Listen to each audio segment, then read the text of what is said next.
As tarifas propostas por Donald Trump contra produtos brasileiros, ela continua movimentando a economia e também os setores da indústria. Nós vamos conversar agora justamente com o presidente da Abiquim, que é a indústria química, o André Passos. André, faz tempo que a gente não conversa, seja bem-vindo, prazer revê-lo. Igualmente, um bom dia para todos e todas aí que nos assistem. É um prazer estar aqui novamente. Prazer é nosso. E a gente sempre conversa o seguinte, você falava do custo Brasil, que é muito mais elevado do que os outros competidores, e nesse meio tempo agora toda essa questão que envolve aí, né, o tarifaço. Como é que a indústria química está trabalhando nesse sentido? A gente sabe, então, você falava que a energia é mais cara, os insumos são mais caros. Como se defender também nesse processo agora, neste momento que essas tarifas vieram para ficar de fato? Bom, nós apresentamos uma manifestação na consulta pública promovida pelo governo americano no sentido de pedir a exclusão, né, do setor químico desse conjunto de tarifas, né? Nós acreditamos que, na verdade, toda a exportação industrial, especialmente, deveria estar fora dessa aplicação tarifária americana, uma vez que os Estados Unidos são amplamente superavitários em relação ao Brasil no que diz respeito ao comércio exterior, né? Só para citar o caso do químico, na relação comercial entre Estados Unidos e Brasil no nosso setor, os Estados Unidos levam uma ampla vantagem. Enquanto nós exportamos para os Estados Unidos 2,1 bilhões de dólares, os Estados Unidos exportam para o Brasil de produtos químicos 11,5 bilhões de dólares. Então, há uma vantagem de 9, quase 10 bilhões de dólares a favor dos Estados Unidos nessa relação comercial entre as duas partes, né? E nós também temos clareza de que se os Estados Unidos continuarem com essa aplicação tarifária, quem vai ganhar é justamente aquelas origens de importações americanas que o governo Trump pretende combater, né? Ou seja, a origem asiática, especialmente a China, né? Quase 92% dos produtos que são exportados pelo Brasil para os Estados Unidos tem como principal competidor o produtor chinês, tailandês, vietnamita. Então, o deslocamento do Brasil na relação comercial só beneficia esses setores, né? Então, nós ainda temos a esperança de que o governo americano reveja essa posição em função dessa situação estrutural da relação comercial, econômica entre o Brasil e os Estados Unidos, né? Se isso não for possível no médio prazo, o Brasil tem que fazer um movimento muito acelerado de ataque aos seus constrangimentos estruturais, né? O principal deles hoje é, sem dúvida nenhuma, o alto custo dos insumos, no caso químico, né? O alto custo dos insumos e da energia para a produção industrial no nosso setor, né? O gás natural, por exemplo, que felizmente teve um avanço regulatório, inclusive na sexta-feira, na Agência Nacional de Petróleo, mas o gás natural é 5, 6, às vezes até 7 vezes mais caro no Brasil do que nos Estados Unidos, né? Então, a gente não tem condições de, com estes gargalos estruturais, enfrentar uma elevação tarifária tão grande, fazendo algum ajuste em custo de produção, se esses pontos não forem enfrentados, né? A energia, o custo da energia no Brasil também é muito mais alto do que nos Estados Unidos, 1,5 vezes, 2 vezes mais caro, em função de uma série de encargos que são aplicados, principalmente de encargos que são aplicados sobre a conta de energia para os grandes consumidores industriais, né? A energia brasileira sobe historicamente acima da inflação, é um dos principais componentes inflacionários no Brasil, né? Esse é outro gargalo estrutural que tem que ser enfrentado no nosso país para que a gente possa reagir rapidamente a esses constrangimentos no comércio internacional.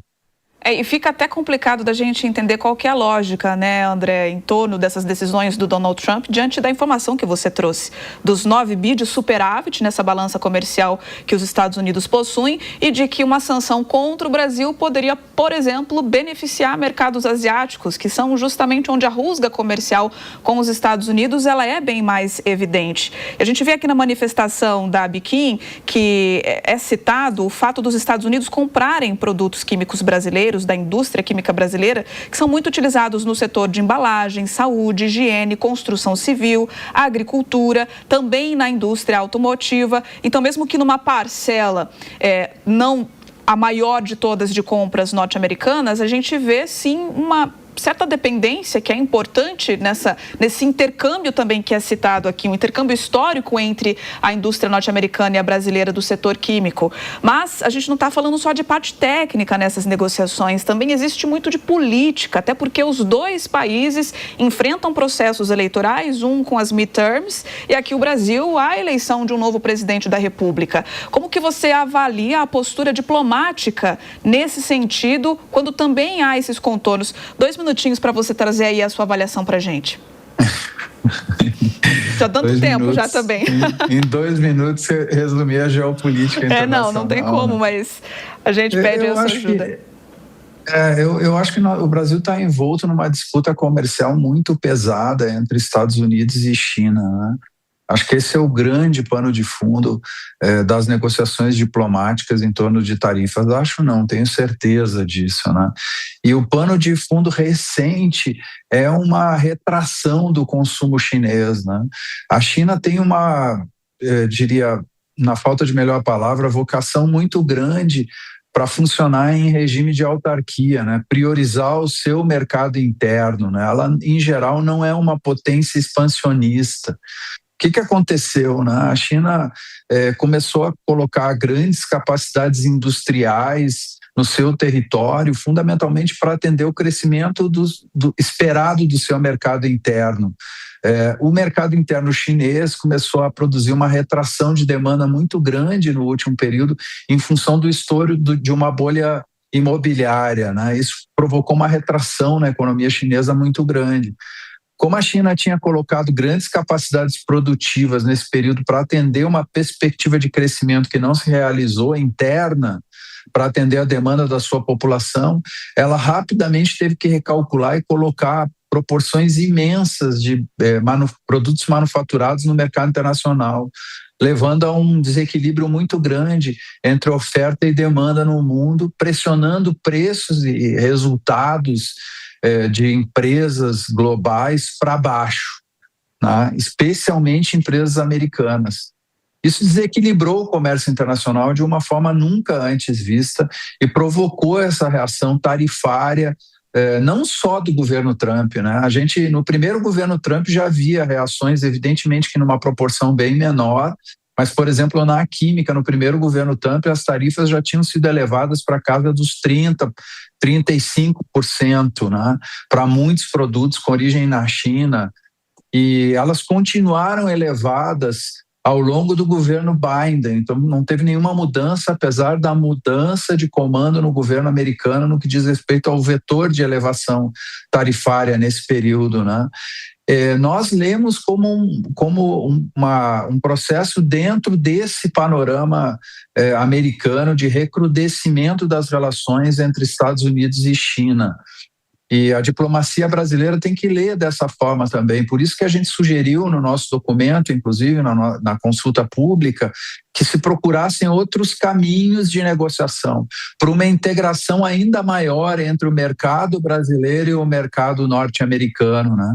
Medidas de facilitação de comércio, medidas de aproximação em processos de inovação, medidas de fortalecimento da complementariedade entre as duas economias ainda maiores, né? Essa é a nossa leitura de como pode ter uma saída política aí tentando afastar o processo eleitoral, né? Muito bem, recebemos aqui o André Passos, presidente da Biquim. Muito obrigado pela sua participação. Até a próxima, André.